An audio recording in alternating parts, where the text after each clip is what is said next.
Sahabat Pena, pernahkah kau membayangkan sekelompok pendaki berpengalaman menyusuri gunung bersalju Rusia, lalu ditemukan tewas, mengenaskan, dengan tenda yang robek dari dalam, dan tubuh-tubuh yang setengah telanjang, mekuh, tergeletak tak masuk akal. Ini bukan legenda, ini nyata. Ini kisah Dyatlov Pass Incident, tahun ke-1959, Februari yang dingin di pegunungan Ural, Uni Soviet.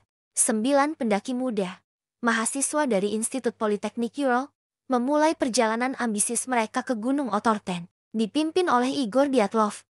Mereka semua adalah pendaki berpengalaman.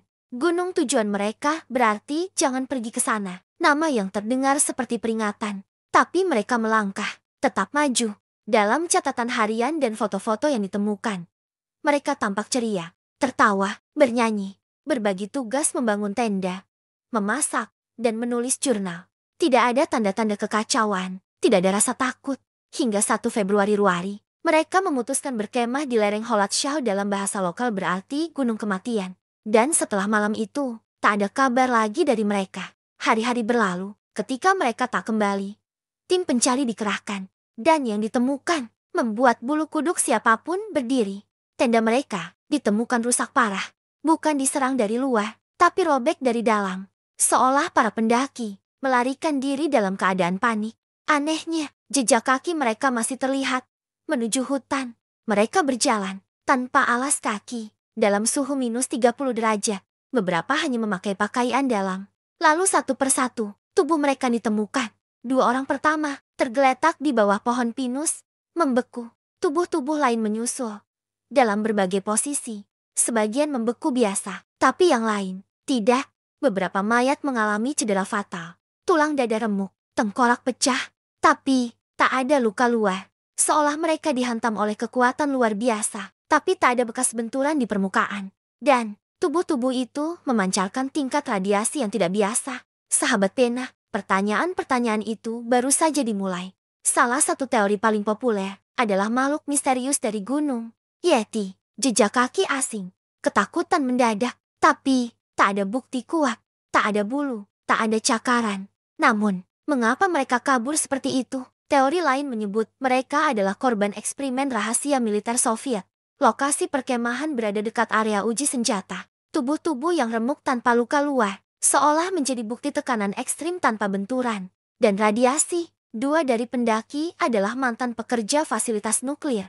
Apakah itu kebetulan? Atau mereka membawa sesuatu yang tak seharusnya? Ada juga teori tentang gelombang infrafrekuensi dari angin lereng, yang menimbulkan rasa panik dan halusinasi. UFO alien, laporan saksi, laporan militer yang hilang. Tapi bagaimana menjelaskan luka-luka parah itu? Dan lebih jauh lagi, cahaya oranye di langit malam itu menjadi dasar teori intervensi asing. Tubuh yang kehilangan lidah dan mata, seolah diambil untuk sesuatu yang lebih dari sekadar kekerasan.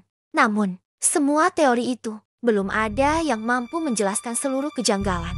Malam itu, 9 pendaki berlari dari sesuatu, tapi kita tak pernah tahu apa. Setelah puluhan tahun, Dyatlov Pass tetap menjadi luka terbuka dalam sejarah.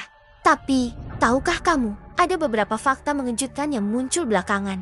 Fakta-fakta yang sebelumnya disembunyikan atau diabaikan.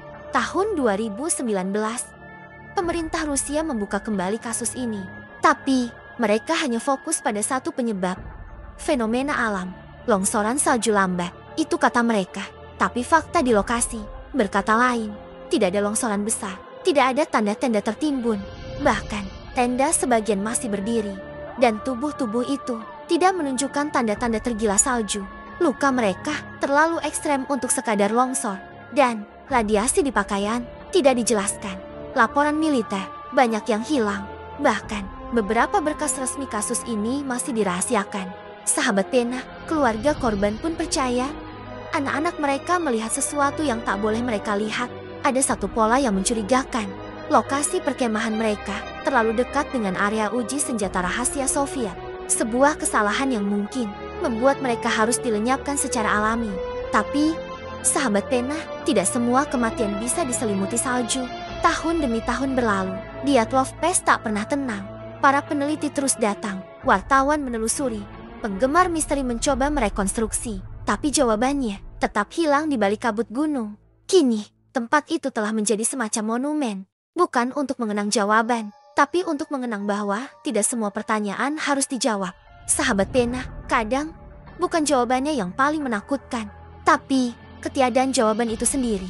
Mereka yang lari malam itu mungkin tak pernah tahu apa yang mereka lari dari, tapi langkah kaki mereka meninggalkan jejak dalam sejarah. Tenda yang robek dari dalam, tubuh yang membeku, mata yang hilang, dan lidah yang tak bisa lagi bercerita. Gunung itu tetap diam, dan malam itu menelan rahasia yang tak bisa dijelaskan.